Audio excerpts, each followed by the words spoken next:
Now we have the idea that natural plasmids, although can be used for DNA cloning. Why? Because they contain single restriction sites for different type of endonucleases. Additionally, they also contain selectable markers like the genes for antibiotic resistance. But they have certain limitations.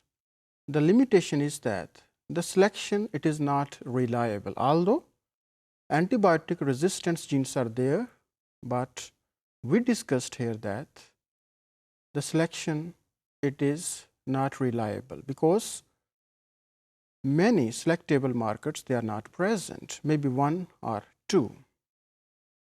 So for this reason, biologists realized that one can create artificial plasmids that can be used as a cloning vector. And one of the example is pBR322. So it is an in vitro constructed cloning vector, and it has been produced by using different fragments from other plasmids. For example, its tetracycline resistance gene, it is from a natural plasmid PSC101, and its ampicillin resistance, it is from RSF2124, and its origin of replication, it is from another plasmid that is having the properties of CoL-E1, and it is PMB1. So it is a chimeric molecule that contain different selectable markers and origin of replication from different sources. So its tetracycline resistance gene, it is from PSC101, and its origin of replication that mediates its independent replication from the host chromosome, it is from PMB1 plasmid. And the gene for ampicillin resistance, which is the second selectable marker, it is from another natural plasmid that is actually the derivative of CoL-E1. It is RSF2124 that provide ampicillin resistance. And these different numbers, they indicate the different base pairs that are taken from different sources. And all this division it is started from the site EQR1. pBR322 is an excellent example of artificially created cloning vector. So it contains several desirable properties that we are going to discuss after some time. So why it is suitable for gene cloning? तो इसकी वजह ये है कि इसमें कुछ 40 के करीब टारगेट साइट्स हैं डिफरेंट रिस्ट्रिक्शन एंडोन्यूक्लियेजेस के लिए, and mostly these enzymes, they can cut once at their specific target site. So multiple target sites are not there for a particular restriction enzyme.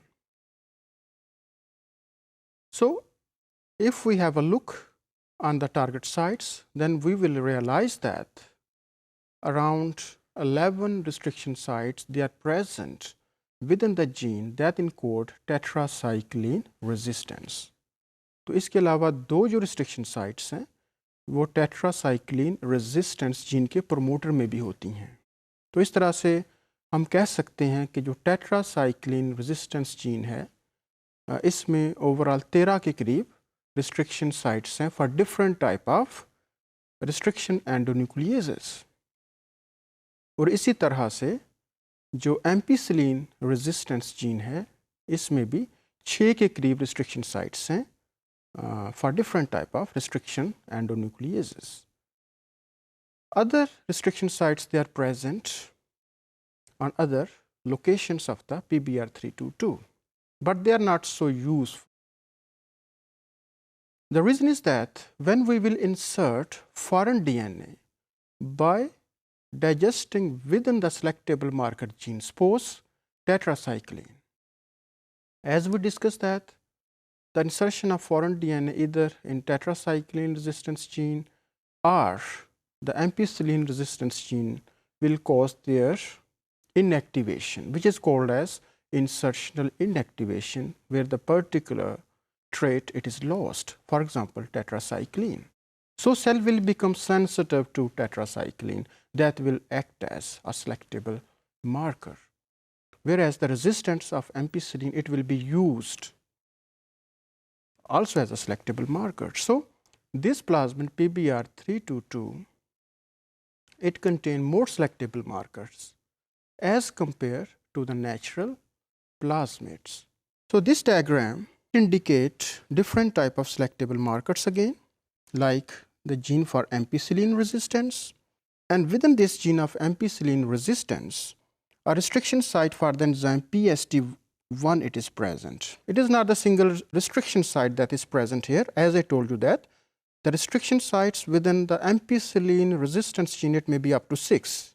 Similarly, within the gene of tetracycline resistance up to 13 restriction sites may be present, and it is only indicated by 3 sites here in this picture, like sites for EQR1, BAMH1 and SOL1.